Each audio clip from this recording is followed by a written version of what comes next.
사람하고 사람에 따라 사는 사람이 뭐가 다를까요? 이 뜻에 따라서 사는 사람은 좀 담대해집니다. 왜냐하면은 자기의 뜻이 온전한지 온전하지 않은지, 옳은지 아닌지 그게 정확하면은 어떤 환경과 어떤 상황과 또한 어떤 사람의 움직임에도 흔들리지가 않습니다. 반대로 사람을 따라 사는 사람들은 두렵습니다. 왜일까요? 내가 따라가는 그 사람들 혹은 나를 따르는 그 사람들이 언제 어떻게 마음이 변할지 모르기 때문입니다. 그러니까 예전에 자기가 생각했던 이런 것, 이런 길, 또 이런 방법, 그것이 순식간에 무너지는 경우가 발생을 합니다. 왜냐하면 뜻이 아니라 사람에 따라서 살기 때문이죠. 오늘 우리가 말씀을 보는 이 여로보암이 사람에 따라 사는 사람일까요? 뜻에 따라 사는 사람일까요? 어떻게 생각하세요? 사울은 어떻습니까? 예, 다윗은 어떨까요? 예, 그죠? 좀 명확하게 보이시죠? 다윗이 세상에서 제일 무서워하는 건 누구였냐면은 사람들이었어요. 왜냐하면 그가 최초의 왕이 되었을 때 그 이스라엘 백성들이 그를 별로 좋아하지 않았기 때문입니다. 그들 중에는 반기는 사람도 있지만 반기지 않는 사람이 있었고, 비로소 사울을 왕으로 인정했을 때는 언제냐면은 사울이 그 첫 전투를 크게 이겼을 때입니다. 능력으로 인정을 받은 거예요. 그러니까 사울은 항상 두려움이 있었는데 어떤 두려움입니까? 저 사람들이 언제든지 나를 떠날 수 있다. 나를 배신할 수 있다. 그래서 다윗이라는 사람이 그렇게 별것도 않아 보이는 그 한 소년이 그토록 무서웠던 이유가 바로 그것입니다. 저 사람들이 따르는 것 같으니까. 그래서 이 사울은 어느 때보다 더 무서웠고 어느 때보다 더 포악해진 거죠. 여로보암의 경우는 어떨까요? 여로보암의 경우는 사람에 따라서도 살 수 있었지만 뜻을 따라서도 살 수 있었습니다. 왜냐하면 여로보암이 이스라엘 왕이 된 게 그 시작이 사람에 의해서 시작된 게 아니라 바로 하나님에 의해서 시작된 것이기 때문입니다. 하나님의 사람 아히야가, 이 선지자가 나타나서 10조각의 천을 베어서 그것을 취하게 만듭니다. 그리고는 어떻게 해요? 이 나라를 10지파를 너에게 떼어주겠다고 말씀을 하셔요.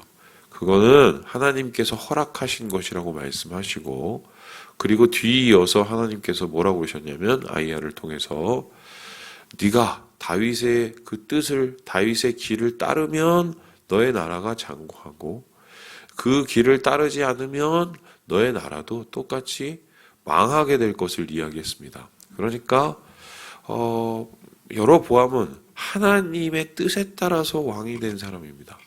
그런데 그랬던 여로보암이 오늘 말씀을 보니까 사람을 따라 사는 모습을 보게 됩니다. 특별히 여로보암이 사람을 따라 살기 위해서는 어떤 조치를 취했을까요? 그는 두려워했습니다. 사울처럼 똑같이 두려워했죠. 사람들이 지금은 나를 지지하고 좋아하지만 언젠가 저기 예루살렘에 가서 르호보암이라는 사람을 자주 만나다가 결국 거기에 홀딱 빠지고 넘어져서 나를 잊어버릴까봐 두려웠어요. 그래서 어제 우리가 보았듯이 이 여로보암이 하는 방법이 뭐냐면, 이 할라에서 이 백두죠. 그러니까 할라는 맨 끝이죠. 최고 남단에 있는 베델이라는 지역과 제일 북단에 있는 단이라는 지역에 일종의 새로운 제단을 쌓습니다. 아마 그곳이 예전에 어떻게 해서 뭐 아브라함인지 누군지 모르겠지만 제사를 지냈던 곳이겠죠. 산당을 제단으로 바꿔서 거기에 여호와 하나님을 섬기는 일종의 제사장도 세우고, 그리고 거기에 일종의 예배의 장소를 만들게 되는 것입니다. 그 이유는 무엇이냐면 사람들이 두려웠기 때문이고요. 사람들을 두려워했기 때문에 그들의 마음을 붙잡아 두기 위해서 하나님을 따르는 방법, 하나님의 뜻을 따르는 방법이 아니라 어떻게 해요? 사람을 따르는 사람의 방법을 취하게 되는 것입니다. 자, 그러면 제가 질문을 해보겠습니다. 이러한 여로보암의 이 사람의 방법, 사람을 따랐던 방법, 사람의 마음을 붙잡으려고 했던 시도가 성공적이었을까요? 아니면 실패를 했을까요? 어떻게 됐을 것 같아요? 성공을 했습니다. 사람들이 너무 좋아합니다. 왜 그럴까요? 편하잖아요. 여러분, 편의점이 잘 되는 이유가 뭡니까? 바로 앞에 예전에 우리 생각을 해보세요. 뭐 하나 있으면 구멍가게 조그맣고 거기 가면 별거 이렇게 많이도 없고, 그죠? 그런데 가면 이것저것 다 있습니다. 그리고 바로 눈앞에 있어요, 눈앞에. 그러니까 어떻게 해요? 편의점 말 그대로 편한 가게죠. 이 편한 가게에 가서 그것을 삽니다. 지금 어떻게 보면 편의점만큼 편하게 예배를 드릴 수 있게 만듭니다. 멀지도 않아요. 가까워요.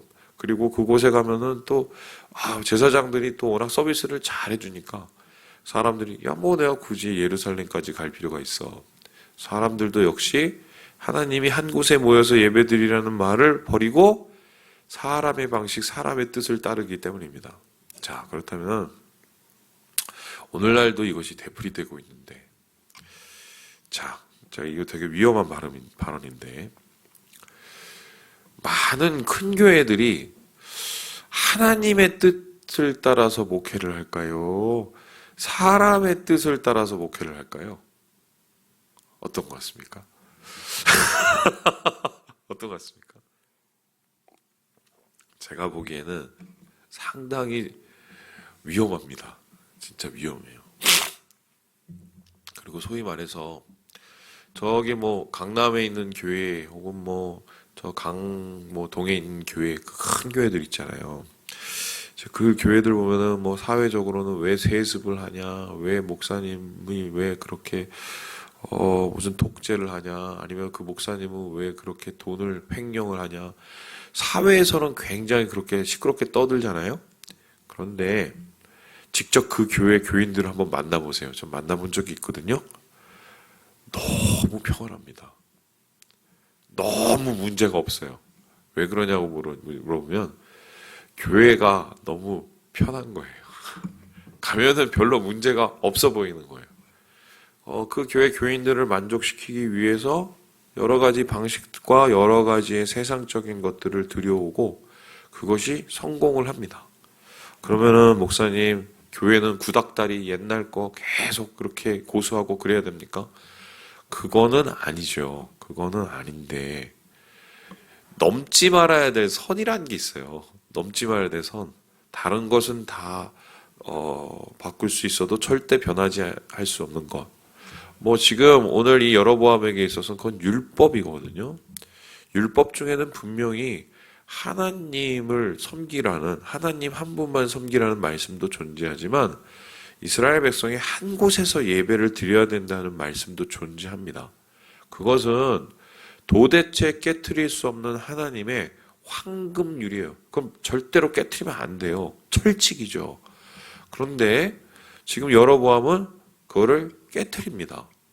오늘날 많은 교회들 중에서도 진짜 넘지 말아야 될 선을 넘고 있어요. 그게 뭘까요? 예수의 복음입니다. 예수의 복음을 목사님은 어떻게 넘습니까? 예수 복음이 뭡니까?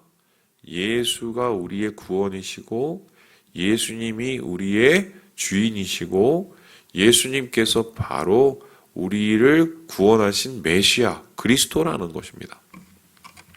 그거를 안 가르치는 교회는 없습니다. 교회는 다 예수의 복음을 가르치고 예수가 그리스도라는 걸 가르치고 예수가 우리의 주님이시라는 걸 가르칩니다. 그런데 진짜 가르칠까요? 진짜 그 내용을 보면 예수님이 주님이시고 예수님이 우리의 하나님의 아들이신 것을 정말 가르치고 있을까요? 구원자라는 걸? 잘 보면 예수님이 구원자가 아니라 어떤 역할을 하느냐? 내 필요를 채워주시는 분으로 변하게 됩니다. 예를 들어서 예수님은 가난하면 내가 주님 돈 주세요. 그럼 갑자기 돈을 턱 하고 주시는 분. 예수님은 어느새 나의 뭐예요? 아픔을 그냥 만져주시는, 위로해주시는 분으로 변합니다. 힐링. 그 힐링은 뭐냐면 내 마음을 편안하게 해주는 거예요. 중요한 거는 내 영적인 문제는 골마 터지고 있는데 겉에 이렇게 빨간 양말 발라주면 돼요. 그렇게 목회하면 정말 쉽습니다. 저 그거 안 하려고 지금 이렇게 몸부림을 치는데 사실 그건 뭐냐면 예수의 복음을 가장한 다른 복음이죠. 그것을 사람들이 좋아하기 때문에 예수 복음을 제대로 가르치려면 어떻게 됩니까? 예수님이 하나님이고 예수님이 주님이면 예수님처럼 살려고 몸부림을 쳐야 됩니다. 예수님께 우리의 삶을 드리려고 몸부림을 쳐야 됩니다. 주님의 뜻이 우리의 삶 속에서 이루어지기 위해서 몸부림을 쳐야 됩니다. 그런데 그건 되게 불편한 일이에요. 별로 좋지 않은 일이에요. 그러니까 예수님께서 우리에게 좋은 거 주시는 것만 빼먹고 예수님께서 우리를 힘들게 하고 예수님 믿고 여러 가지 어려움을 당하는 건 쏙 빼집니다. 그런데 그게 될까요? 잘 안 되죠. 그렇게 해서는 절대로 신앙이 자랄 수가 없다. 여러분 생각을 해보세요. 우리 몸에 여러 가지 영양소가 있는데 탄수화물만 계속 먹으면 돼지됩니다. 그리고 온갖 질병에 다 걸려요. 단백질 먹고 탄수화물 먹고 골고루 섭취해야 되는데 예수 복음에 대해서 소위 말해서 나한테 스윗한 것만 쪽 뽑아서 그것만 먹고 있으면 그건 그때부터는 복음이 아니라 잘못된 것을 가리키는 거죠. 여로보암이 바로 그 짓을 한 겁니다. 넘지 말아야 될 선을 넘게 된 거예요. 이때 하나님께서는 분명히 이제는 물으셔야 돼요. 너는 하나님을 내 뜻을 따르는지 아니면 사람의 뜻을 따르는지. 그리고 한참 자기의 계획대로 너무 잘 왕국을 잘 만들고 있는 이 여로보암 앞에 사람을 보내십니다. 우리 함께 2절의 말씀을 같이 한번 읽어보도록 하겠습니다. 시작. 하나님의 사람이 제단을 향하여 여호와의 말씀으로 외쳐 이르되 제단아 여호와께서 이와 같이 말씀하시기를 다윗의 집에 요시아라 이름하는 아들을 낳으리니 그가 내 위에 분향하는 산당 제사장을 내 위에서 제물로 바칠 것이요 또 사람의 뼈를 내 위에서 사르리라 하셨느니라 하고 그가 백성들의 눈과 귀를 멀게 만들어서 자기뿐만 아니라 백성까지 사람의 길로 가게 만들어 버렸는데 그 상징이었던 제단을 하나님께서 저주하십니다. 저주를 해서 뭐라고 합니까? 이 산당도 부실 것이고 이 산당에서 제사장하는 저 엉터리 같은 인간들도 부실 거라고 얘기합니다. 누가요? 바로 요시아라는 사람이 바로 그렇게 할 것이라고 말씀을 하고 있습니다. 여러분 이것은 분명히 여로보암을 향한 하나님의 경고죠.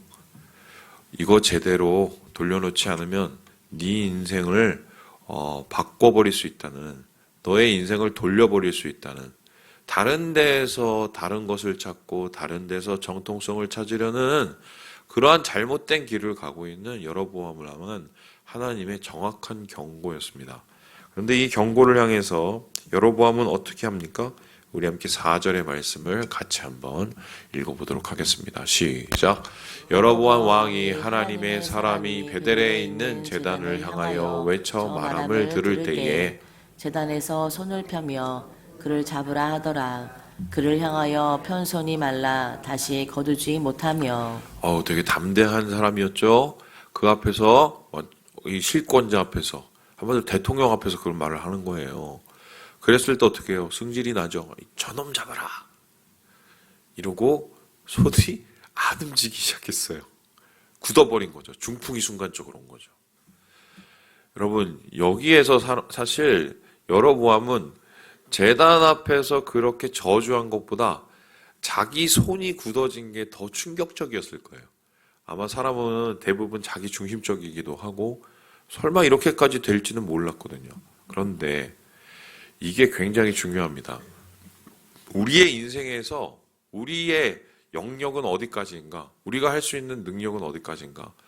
그 모든 것을 가진 왕조차도 자기 팔 하나 간수할 수 없는 게 그의 능력의 이 최대치예요. 그러면 이 소리를 바꿔서 표현하면 뭡니까? 여로보암이 팔을 올리는 것도 하나님이 허락하셔야 가능하고, 그죠? 하나님이 이 팔을 내리게 하지 않으시려면 언제든지 멈출 수 있다는 경고 아니겠습니까? 이 팔 하나도 제대로 못 올린 게 인생이에요. 제가 요즘에 그 예지가 이제 태어났을 때 좀 나이가 들었어요. 제가 40이 넘었거든요. 예지를 이렇게 이뻐갖고 이렇게 안아주는데 막 이렇게 예지가 그때 조금 저희 아이들은 태어날 때 다 무겁게 태어났습니다. 그거 이제 예지를 막 이렇게 하다가 갑자기 뚝 하는 거예요. 진짜 여기서 뚝 하고 뭐 이렇게 그러더니 팔을 못 움직였어요. 그래서 저희 형님병원에 갔더니 여기에 이제 인대가 문제가 생겨갖고 그 다음부터 제가 팔을 이루고 다녔습니다. 거의 차렷 자세로. 그래서 이게 정상으로 돌아오고 막 이러는데 제가 기억으로는 한 주사를 3번 맞았나요? 그리고 뭐 치료를 계속 받으러 다녔어요. 여러분, 인간이 이런 존재예요. 이거 뭐 팔다리 올라가고 얼마나 쉽습니까? 이걸 못한다니까요. 하나님의 뜻이 그것을 허락하지 않으면 이걸 못합니다. 그럼 이것도 못하는 인간이 이것도 못하는 여로보암이 자신의 왕국을 다스릴 만한 능력이 있었겠어요? 그것은 하나님이 허락해 주지 않으시면 안 되는 거였어요. 거기에 대해서 이 여로보암은 아마 고민을 하기 시작했죠. 내가 왕 된 거는 사람 때문이 아니라 하나님 때문이었지. 고민을 했을 거란 말이에요. 하나님께서 그 고민을 정확하게 던져주시기 위해서 이 하나님의 사람이라는 이 분을 통해서 역사하신 거죠. 물론 이 팔은 다시 기도할 때 내려가긴 했죠.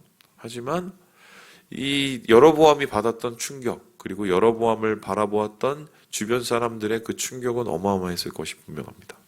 자, 그렇다면 오늘 말씀을 통해서 우리가 얻게 되는 교훈이 무엇일까?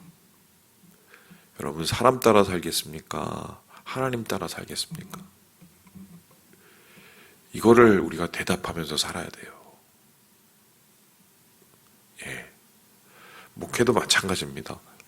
하나님 따라 목회할 건지 사람 따라 목회할 건지 이거를 대답해야 됩니다. 매일매일. 오늘 이 이야기의 끝이 참 흥미롭게 끝나는데 우리 함께 10절 읽고 마무리해 보도록 하겠습니다. 10절입니다. 시작. 이에 다른 길로 가고 자기가 베델에 오던 길로 돌아가지 아니하니라. 하나님의 사람이 되돌아갈 때 어떻게 돌아가냐면 자기가 왔던 길로 안 가고 다른 길로 돌아갔다고 그럽니다. 어떻게 보면은 되돌아가면 빠른 길이 좋았을 텐데 되돌아가는 게 아니라 돌아갔어요. 그 이유가 뭐냐면 그 위에 보니까 19절에 이런 말씀 나옵니다. 여호와의 말씀이 그렇게 하래요. 그럼 이 사람은 왔던 길로 안 가고 다른 길로 가는 게 누구 따라간 겁니까? 하나님 따라간 겁니다. 여로보암이 이걸 다 본 거죠. 사람 따라 살 건지 하나님 따라 살 건지.